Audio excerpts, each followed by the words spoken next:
Hey guys, what's up? It's a Culture Detective here investigating your favorite movies, and today I'm going to be doing a movie roundup video where I talk about the movies, TV shows, and animes I watched in the last couple of weeks or so. So yeah, I am a little bit more busy lately, so I didn't watch as many movies as I did in the first half of September. But starting off, I went to USC to watch Anywhere the Wind Blows, as well as 5 other thesis short films made by graduate students in USC. And let me just say that it's honestly been a huge pleasure being part of the crew for Anywhere the Wind Blows. I really like the short film itself. I think the ending is emotional, the dream sequence is really effective while not falling into cliches. The premise is simple, but it just really works, and I'm really freaking happy that I'm part of this. Like, if I wasn't, I would be really pissed. And I think the director of this short film is a promising Hong Konger director who hopefully makes a change in Hong Kong cinema one way or the other. So, yay. Anyways, the actual last film I saw before going back to Hong Kong is The Ascent by Larissa Shepitko. This film is an incredibly bleak and depressing war film that is simultaneously very spiritual for some reason, which is really great. I also really like the droney score. It's very unsettling and mentally damaging. The film is nothing that experimental or crazy, but I just think it's a very devastating film, and it's a film that burns into your mind after you watch it, so 9 out of 10. Then, on the flight from Los Angeles to Taipei, before transferring from Taipei to Hong Kong, I watched Made in Hong Kong by Fruit Chan, of course. And partially I'm watching it because hopefully, fingers crossed, I'm going to join a film set soon, just to observe, maybe, I don't know, maybe to PA, but the film set is going to be produced by Fruit Chan himself, so that's really cool. But anyways, Made in Hong Kong, this is my second watch of the film, and it is amazing, as expected. The best way to describe this film is that it is a neo-realist film with the same playfulness of a Wong Kar-wai, but also combined with gangster flick tropes and the depressing socio-political commentary.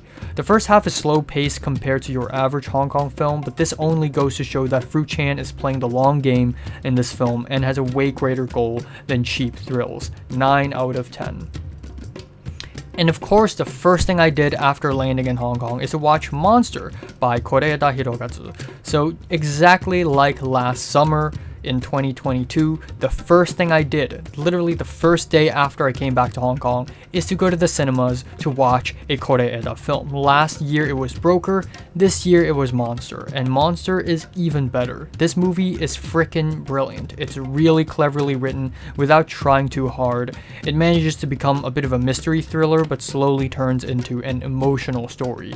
Watching this movie feels like solving a giant puzzle, and watching it was such an amazing experience. I'm giving this one a 9 out of 10 as well. Then I watched City on Fire, directed by Ringo Lam. This is the movie people accused Quentin Tarantino of for copying Ringo Lam when making Reservoir Dogs.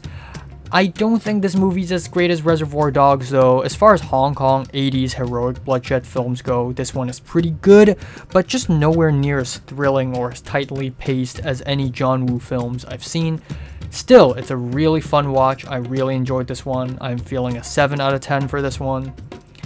Afterwards, I watched The Monkey King Havoc in Heaven. For a Chinese animated film from the early 1960s, it's really well animated and has beautiful color schemes. Okay, wow. My dad's sneezing.